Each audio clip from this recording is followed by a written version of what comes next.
I never imagined that one day I would have to revisit what I tried to bury, much less open my soul to people I don't know. My name is Marina, and when I say my name, I feel as if I'm pronouncing a version of myself that has already died. If someone had met me years ago, they would have found only a woman dressed in arrogance, hidden behind a cold gaze, convinced that feeling was an intolerable weakness. I wasn't just an ex-convict or another faded face among statistics. I was someone who lived in the most seductive kind of darkness, the kind that deceives, envelops, anesthetizes, and transforms evil into routine. I didn't realize when I stopped seeing people as people. They became instruments, obstacles, or threats. Their humanity never made a difference to me because I had already decided that my own humanity was a burden I wasn't willing to carry. The crime wasn't a sudden fall. It was a slow and seductive descent. It began with small concessions, small justifications, small lies I told myself. I said I needed to survive, that the world was cruel, that if I didn't crush, I would be crushed. I repeated that regret was for the weak, and that a shred of conscience was a luxury I couldn't afford. The more I said I felt nothing, the more I convinced myself it was true.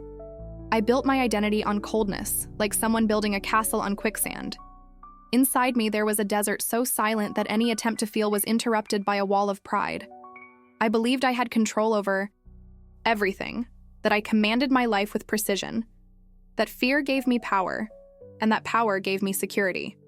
But there comes a point in life when control begins to slip through your fingers, even when you pretend not to notice. Crime promised me freedom, and I accepted without questioning that freedom offered by evil never comes without chains. They are just invisible at first. What I didn't know is that all darkness has a limit, and when that limit is reached, something happens. Something that no one is prepared to face. Because that's when I became convinced that I was in control of everything. That crime itself took control of my life. And it is precisely at this point that the downfall begins. I know this testimony has already begun to touch something within you. Continue reading. What will still be revealed may change what you believe about life, death, and eternity. If you want to follow the next testimonies, subscribe to the channel and leave your like. This helps this message reach those who need to hear it before it's too late. When I realized it, I was already completely immersed in that world. It seems absurd when I remember how it all started, because nothing was planned. I didn't wake up one day and say, I'm going to get into crime. It was like a river that swept me away without me realizing it. People think that choosing crime is a dramatic decision, but in reality, it's a succession of small deviations, each one justifiable, each one seemingly harmless, until you find yourself in a current so strong that you can no longer turn back. I was captivated by the speed of the rewards. While the world outside fought for money, resumes, diplomas, and recognition, I discovered a path where respect came in the form of fear and money came without questions. There was no waiting, no patience, no process, only results. The first time I received a large sum of money, my hands trembled. It wasn't from nervousness, it was from ecstasy. It was as if something had ignited inside me. I saw no more limits. I felt invincible. People started looking at me differently.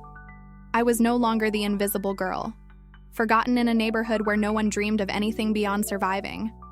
I was somebody, and that fueled me. Adrenaline was like fire coursing through my veins.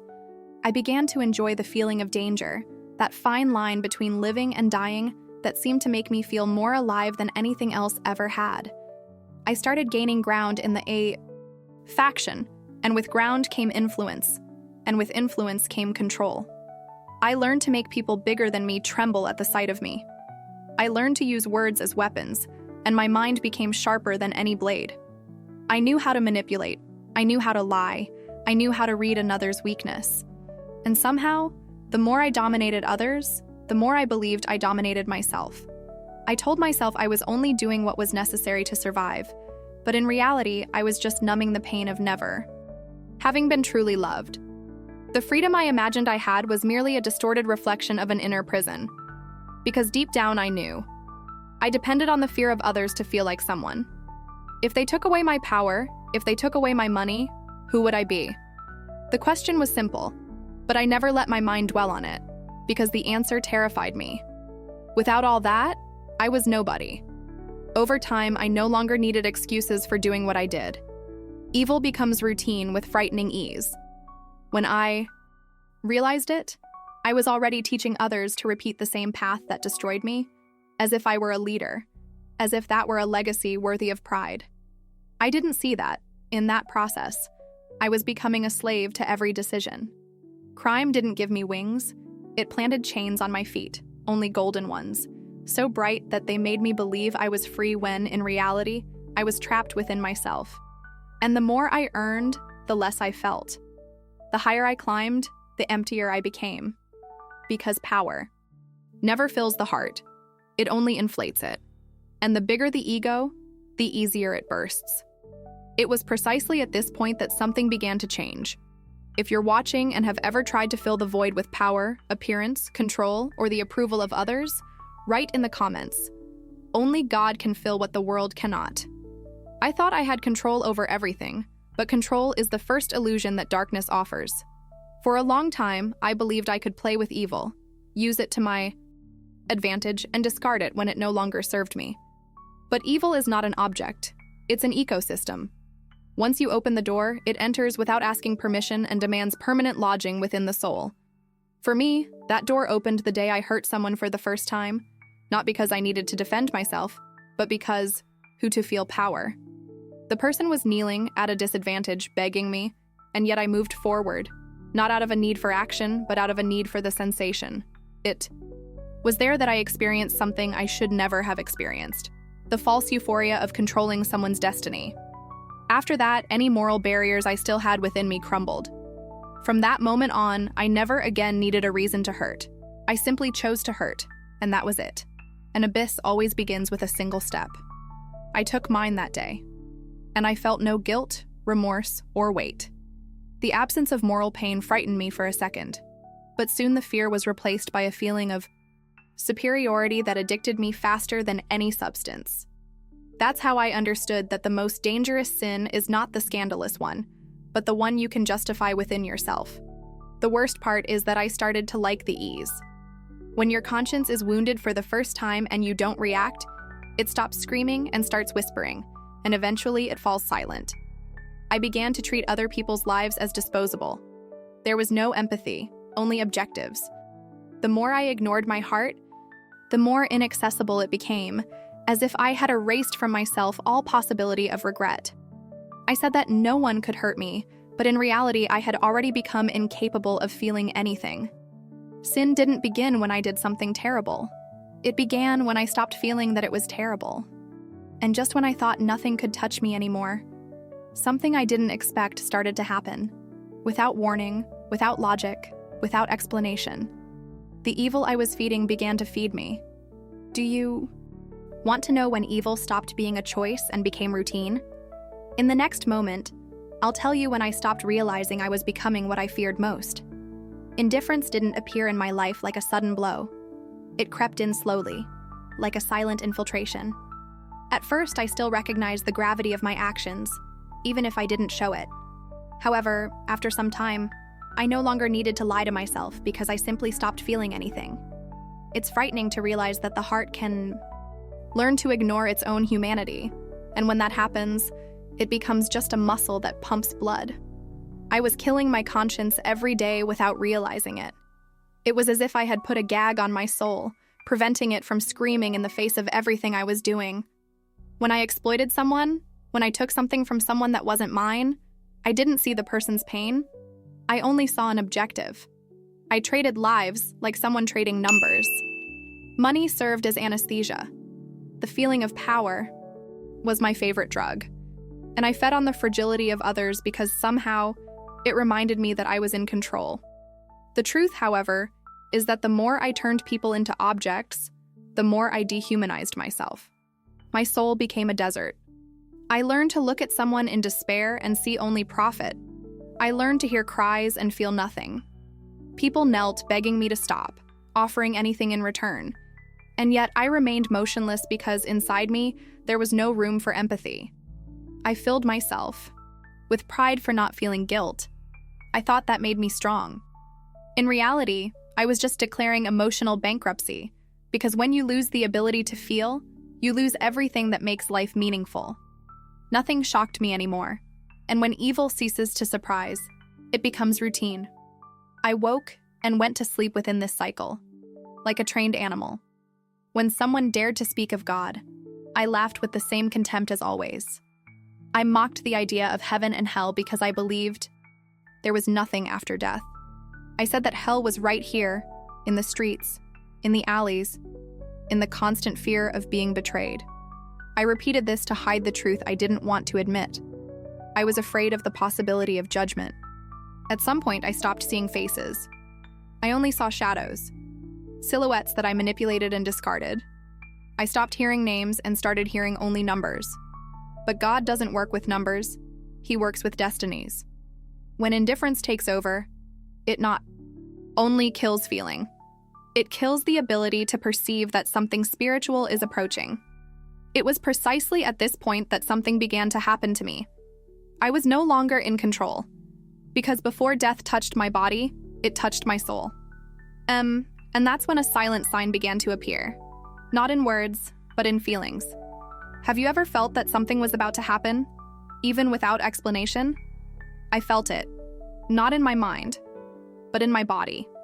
The first time I felt death approaching wasn't in a shootout, nor an ambush, nor when I faced the cold barrel of guns pointed at me. It was in a place where no one imagines dying, in a hospital bed, inside the penitentiary. I was going through yet another routine, the same smell of chemicals in the air, the same rough sheets, the same nurses who avoided looking me in the eye as if I were contagious. That night, everything was too silent, and silence has a cruel way of revealing what we've spent our whole lives trying to ignore. The pain began, as a sharp stab in my chest. At first, I tried to ignore it, because I'd always been taught not to show weakness. But the stab turned into pressure, and the pressure turned into burning, as if someone were squeezing my heart with their bare hands. I tried to get up, but my legs gave way. A nurse entered the room and her face changed. She called for help, but the voices sounded as if they were underwater. I felt like I was losing gravity. The air seemed heavier, and the fluorescent light on the ceiling began to fade as if it were being swallowed by a shadow. Suddenly, an internal siren began to sound. The monitor beside the bed accelerated, then slowed down. I heard hurried footsteps, technical voices, medical commands. Blood pressure dropping, pulse fluctuating. Prepared defibrillator. I wanted to scream that I was conscious, that I was scared, that I didn't want to die, but my mouth wouldn't respond. My body was no longer mine. When the machine began to beep continuously, something inside me understood what was happening. The sound was long, static, as if time itself had stopped. I heard the phrase no one wants to hear. We're losing her. There was no strength left in my muscles. My hands slipped off the stretcher. Everything I knew, power, control, arrogance, vanished before that straight line on the monitor. The darkness didn't come like a blackout. It came like a surrender. I felt something detaching itself, as if a part of me was being ripped from inside my body. There was no pain, but there was a terrifying awareness. I was no longer bound to what I called life, and what I knew most happened. I remained there, but not inside my body. When I opened my eyes, I was no longer lying down. I was standing, staring at my dead body in bed. When my eyes opened again, I was no longer bound by the weight of my body. There was no more pain, no more pressure on my chest, no more sound of the monitor clinging to my ears. It was as if I existed in another state, where everything was perceived, but nothing could be touched. The first thing I saw was the scene itself before me. Nurses, doctors, hustle and bustle, gloves being changed, someone counting chest compressions. I saw everything with absurd clarity, as if my vision had become perfect, without myopia, without noise, without blinking. However, that vision did not bring me peace. It brought me a terror that no criminal experiences while alive, because there was no mask to protect me. The body, stretched out on that bed, did not react, did not fight, did not breathe. It was just matter, and I was outside of it. I tried to call one of the nurses. I knew her name. I remembered her voice. But when my mouth moved, No sound came out. It was like trying to speak in a dream. I reached out to touch her shoulder, and my arm passed through her body as if I were made of wind. That instant shattered something inside me. The feeling wasn't one of power, as before, but of utter powerlessness. I desperately wanted to be noticed, to be seen, to be heard, but I was just a spectator of my own demise. I began to observe my surroundings more attentively, as if searching for answers in every detail. The ceiling lights pulsed differently, as if they had their own rhythm. I realized I was no longer breathing, blinking, or feeling any temperature. I existed, but not in physical form. When I looked at my body again, I felt something like an emotional blow. It was impossible to deny. I was dead. The sensation wasn't one of relief or surprise. It was one of lucidity. My whole life I had acted as if I were invincible, and at that moment I was reduced to what I had always truly been, a soul. As I watched, I felt something change in the air. It wasn't wind, because there was no physical movement. It was like a presence entering the room silently. The atmosphere became dense and light at the same time. It's hard to explain. The doctors kept trying to bring me back, but I was no longer interested in what they were doing to my body. I felt that something, or someone, was approaching, and this proximity affected me in a way that nothing in the crime had been able to. My heart, which had stopped beating, seemed to recognize the presence even before my mind could process it. It wasn't death that had come to get me. It was something else. A presence. And in that instant, I understood that what was about to happen had nothing to do with hospitals, doctors, or technology. It was spiritual. I didn't see doors opening, nor angels descending. There was no sound of trumpets or flashing lights. The presence was simply there. It was impossible to explain where it came from, because it didn't come from one place. It filled everything. It wasn't a light that illuminated the environment. It was a light that illuminated me, as if it passed through me and revealed me from within. I didn't see her with my physical eyes, because I no longer had a body there, but I recognized her. With a certainty I didn't need to learn. My spirit knew. No one needed to explain it to me. The presence didn't need to introduce itself. I didn't hear "I am Jesus." I knew. When that light touched me, I realized that all the power I thought I possessed in life was a lie. The arrogance that sustained my entire story crumbled like dust. There was no room for justifications. There was no possible defense. Before him, everything in me was visible. I could see every hidden intention behind every act I committed. They weren't memories playing like a film. They were feelings, pains, tears that weren't mine, but that became mine because I caused them. It was there that I understood that God's judgment does not require accusation. The simple truth accuses us. I tried to speak, but my voice didn't exist in that place. There was no longer the right to argue because the truth doesn't allow for negotiation.